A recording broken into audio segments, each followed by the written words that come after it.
आज आपण या संपूर्ण मतदारसंघामधील 100 प्रमुख कार्यकर्ते आणि त्या 100 प्रमुख कार्यकर्त्यांनी त्यांच्या गावांमध्ये आणि त्यांनी परिस्थितीमध्ये सदस्य नोंदणी करायची आहे आणि त्या सदस्य नोंदणीसाठी कशा पद्धती एका कोर्टीच्या बैठकीच्या माध्यमातून आपण सांगण्याचा प्रयत्न केला। आपण सर्वजण शहरामध्ये युवाचे कार्यकर्ते आणि महिला कार्यकर्त्या यांनी घरोघर जाऊन सदस्यता नोंदणी करायची आहे।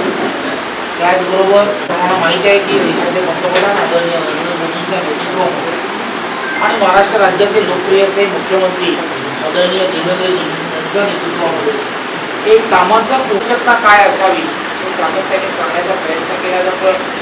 शेतकरी असेल, कष्टकरी असेल किंवा पद्धतीने त्यांना एक वेगळ्या पद्धतीचं पॅकेज म्हणा किंवा त्यांना वेगळ्या पद्धतीचं असणाऱ्या इन्कम टॅक्समध्ये रेबिट असेल, या सगळ्या गोष्टी या पद्धतीने केंद्र आणि राज्याच्या सरकारने दिल्या आहेत। त्यामुळे एक पॉप्युलरिटी भारतीय जनता पार्टीची सातत्याने तुम्हाला वाढताना दिसते आणि ते वाढत असताना आपण भारतीय जनता पार्टीचा संघटन पर्व याचा हा अंतिम टप्पा आता सुरू झाला आहे। त्यामुळे या अंतिम टप्प्यामध्ये आज पूर्णच्या पूर्ण म्हणजे काल रात्रीपर्यंत आपल्याकडे 99,50,000पेक्षा जास्त हे आपल्याकडे सदस्य आपल्याला 1.5 कोटीपर्यंत आपल्याला जायचं आहे हे आदरणीय चंद्रकांत बावनकुळेंनी ठरवलेलं आहे। त्यामुळे त्या दिवशी पाठी आहेत या सगळ्यांनी पण एक उभारी घेणं हे अत्यंत गरजेचं आहे आणि म्हणून आपण ही उभारी घेऊन एक 30-35 हजारापर्यंत जाण्याच्या दिशेने आपण जाणं हे अत्यंत गरजेचं आहे आणि म्हणून एक रचना तुम्ही आणि आम्ही सर्वांनी करणं ही गरजेची होती आणि त्याचं आज आपण सर्वांनी नियोजन केलं आहे। सर्व प्रमुख पदाधिकारी हे येणाऱ्या काळामध्ये आपल्या सर्वांची चर्चा करतील।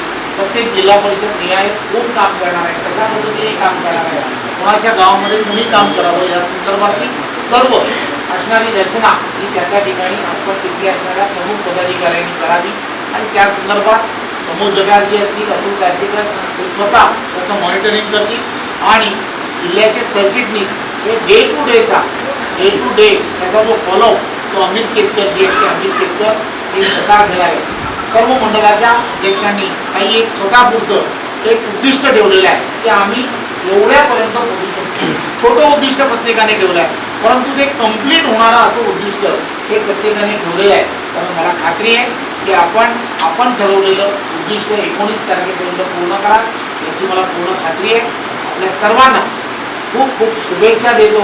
आपल्या सर्वांच्या मेहनतीमुळे आज महाराष्ट्रामध्ये आपले सर्वांचे नेते आदरणीय देवेंद्रजी हे महाराष्ट्राचे मुख्यमंत्री झाले। आपण सर्वांनी ज्या पद्धतीने एकनिष्ठ पद्धतीने पार्टीची विचारधारा जिंकली पाहिजे आणि म्हणून महायुतीमध्ये सर्वांनी जे काम केलं, मी त्यानंतर पहिल्यांदाच रत्नागिरीमध्ये आलो आहे त्यामुळे मी आपणा सर्वांचं महायुतीचं काम केलेल्या सर्व एकनिष्ठ अशा भारतीय जनता पार्टीच्या कार्यकर्त्यांचं मनपूर्वक धन्यवाद देतो। जय हिंद। टाइम्स डिजिटलला लाईक करा, शेअर करा, सबस्क्राईब करा आणि बेल आयकॉन दाबायला विसरू नका।